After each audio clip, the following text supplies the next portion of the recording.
Selamat mendengarkan podcast ini. Shalom Bapak Ibu dan saudara-saudara yang terkasih. Di dalam Tuhan, kebenaran saat ini berjudul potensi dosa. Saudara-saudara, di dalam Roma 1 ayat 16-17 firman Tuhan mengatakan bahwa Injil adalah kuasa Allah yang menyelamatkan. Ya, ayat ini sudah sangat populer ya. Sering diperdengarkan atau dikhotbahkan. Apa sebenarnya maksud dari kalimat itu? Injil artinya kabar baik. Kuasa Allah artinya kemampuan atau kekuatan Allah. Jadi kabar baik adalah kemampuan atau kekuatan Allah yang menyelamatkan. Menyelamatkan artinya membebaskan manusia dari dosa. Tentu dosa di sini harus dimengerti bukan hanya menyangkut perbuatan yang dilakukan, tetapi potensi melakukan perbuatan itu yang harus selalu kita ingat. Seseorang yang tidak berbuat salah bukan berarti hidup dalam ketidakbersalahan. Seseorang yang tidak berbuat dosa bukan berarti tidak ada keberdosaan. Yang mau diselesaikan di sini adalah keberdosaan atau keberadaan salah karena adanya potensi dosa di dalam diri seseorang. Kalau Injil hanya menyelamatkan manusia dari perbuatan dosanya, maka tidak perlu ada kebenaran yang diajarkan dalam Injil. Dan juga tidak perlu Roh Kudus. Tuhan Yesus juga tidak perlu 3,5 tahun memberitakan kebenaran dan menjadi teladan. Jika dia datang menjadi anak tukang kayu, namun tidak dibaptis dan tidak disalib, berarti dia hanya menyelesaikan akibat perbuatan dosa, tetapi tidak menyelesaikan potensi dosa atau kodrat dosa di dalam diri manusia. Justru kebenaran Injil dan Roh Kudus merupakan kuasa Allah untuk menyelesaikan masalah kebenaran manusia, masalah keberadaan manusia yang berpotensi memberontak kepada Allah. Sebab selama masih ada potensi dosa, ya, cikal bakal dosa, berarti masih ada potensi manusia untuk memberontak. Ya, hal kebersalahan dan keberdosaan itu bukan hanya ditentukan dengan perbuatan dosa yang dilakukan, tetapi potensi dosa yang ada di dalam dirinya.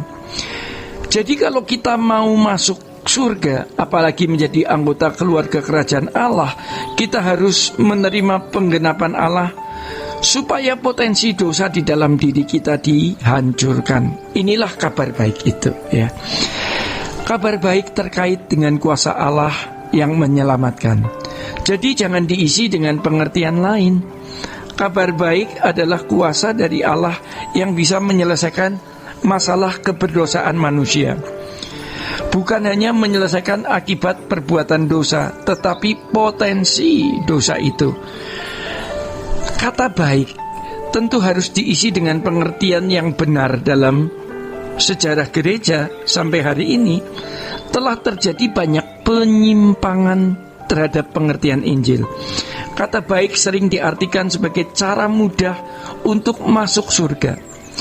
Makanya orang-orang Kristen yang naif sering berbangga diri memiliki Yesus. Mereka sering berbangga diri memiliki Yesus karena dengan perasaan itu mereka merasa sudah memiliki cara mudah untuk masuk ke surga.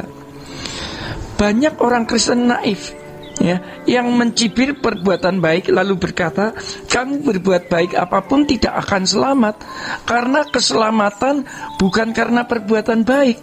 Tetapi itulah yang diajarkan secara implisit, bahwa keselamatan tidak perlu disertai perjuangan. Perjuangan dipandang sebagai sikap tidak menghargai anugerah, seakan-akan perjuangan dipandang sebagai menyangsikan kasih karunia yang diberikan Allah. Perbuatan baik sering dicurigai sebagai usaha mendapatkan keselamatan dengan cara sendiri.